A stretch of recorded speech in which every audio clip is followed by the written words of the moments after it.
Live streaming is on. Okay, guys, welcome to Social Studies. Today we're going to look a little bit about, I think 2 classes ago we talked about the manifest destiny.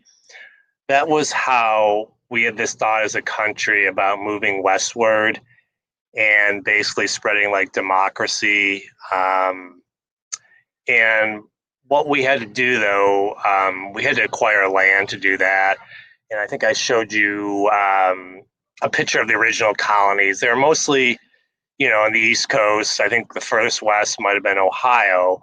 So, and for perspective, the late 1780s, we became the United States. So, some 20 years later, we acquired our first big chunk of land, and that was the Louisiana Purchase. If you look up here, it was 1803. Okay, so it says rivers were the highways of the 1700s and early 1800s, with no freeways or jet planes. Waterways were the fastest to ship cargo, and the Mississippi River was one of the biggest, longest waterways around. American farmers wanted to use Mississippi to sell their products in the port of New Orleans, where goods could be shipped around the world. There was only one problem. The land west of Mississippi was the Spanish colony of Louisiana, and Spain controlled the river. Worried that America might have its eye on Spanish land, Spain didn't let America use the river. But by 1795, Louisiana wasn't turning out to be as profitable as Spain hoped. So Spain finally opened the river to American boats. And then next thing, it's a secret. It was a short-lived win. Just 5 years later, Spain gave Louisiana to France in a secret treaty. Now France controlled the Mississippi.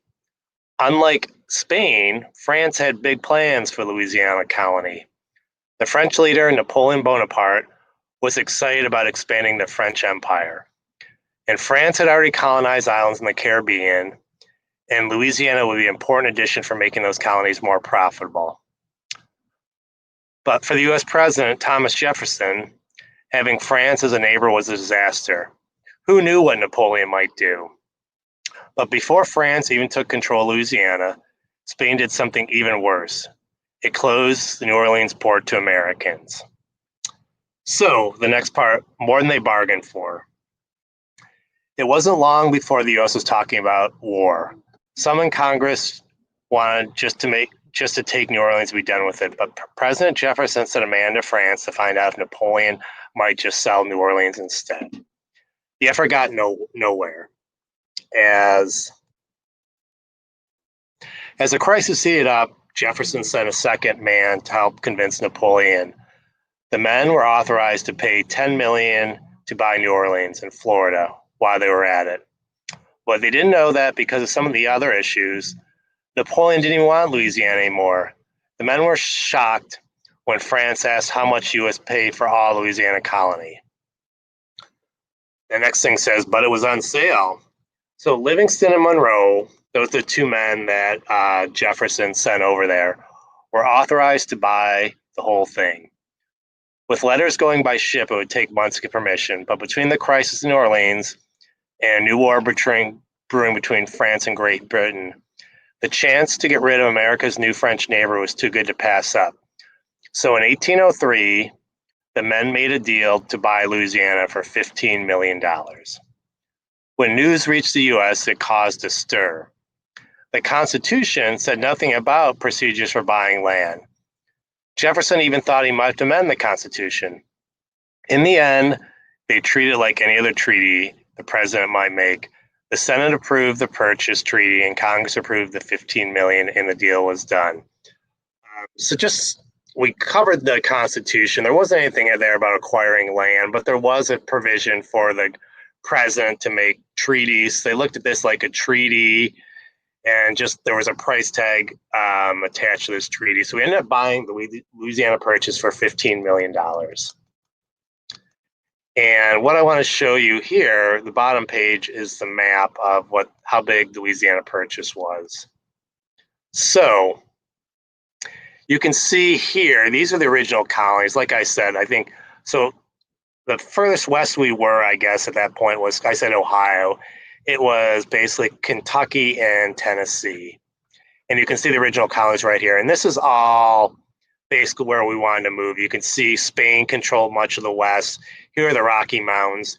And here is the Mississippi River right here. And that's why you could see it was so important, because all these colonies right here, they could ship their goods westward, put it on a boat, and get down the Mississippi River down here to the Gulf of Mexico. And then from there, ships could take everything over to Europe this way. So this is kind of the Louisiana Purchase all right in here. What this exercise has you do, I'm going to have to rotate this again.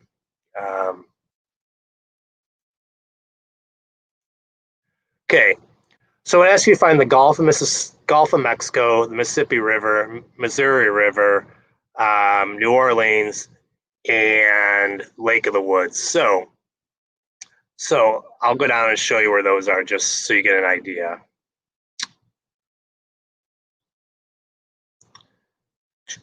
Let me rotate this again. Okay. So the Gulf of Mexico is right down here. Okay.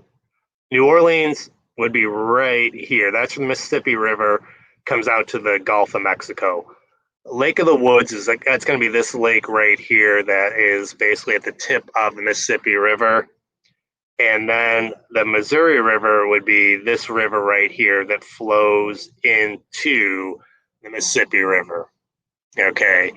And so the rest of this, you guys, it's going to ask you to find some of these other, let me rotate that again. Some other features. So, what do we just buy? Believe it or not, the U.S. bought Louisiana without knowing how big it was. France and Spain had never explored the entire colony, so nobody knew its boundaries. Here's what President Jefferson thought the purchase included. The unquestioned bounds of Louisiana are the Mississippi and east to the sediment of the highlands east of it. On the west, from the head of the Sabanging Highlands, which include the waters of the Missouri, and following those highlands around the head springs of the western water of Mississippi, the source perhaps the Lake of the Woods. So really what Jefferson only thought he was buying is he didn't realize how big, and I'll rotate this again for you guys.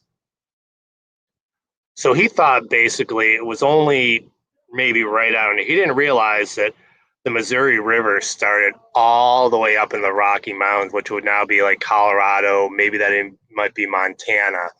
So we had all this land right in here, okay? And one thing it's going to ask you to do is latitude and longitude. So I want you to remember the latitude goes east to west. So the latitude would be like from 48 down to 32. And longitude goes north and south. And the longitude lines are going to be on the bottom down here. So this is longitude and latitude. Longitude on the bottom, excuse me.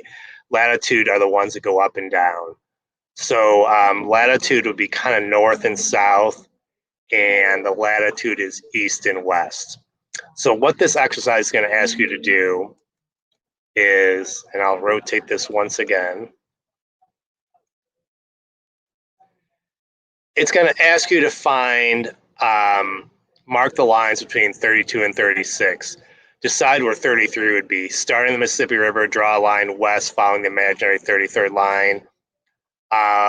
Then it asks you to label some stuff. So really this is just getting you guys familiar with using the map and some longitude and latitude, okay? And then here are some more things. Basically, we acquired some more land in 1818 and 1821. So really, Louisiana Purchase was our first big chunk of land that we required to help with our manifest destiny. Okay, that's it for today, you guys. You can certainly go through this. I'll post this, and you can kind of, fool around a little bit with the latitude and longitude. All right, you guys have a wonderful day, and I'll talk to you soon. Bye.